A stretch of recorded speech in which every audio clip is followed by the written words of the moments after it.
Mala and Wanda. Mala and Wanda both wanted to grow up to be very tall.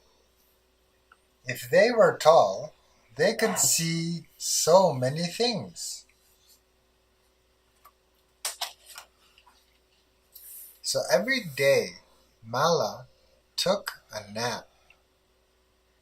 But Wanda hated taking naps, so she didn't. Mala ate a lot of chicken and eggs. Wanda didn't eat much protein. Then, one day, they noticed something. Mala was now much taller than Wanda.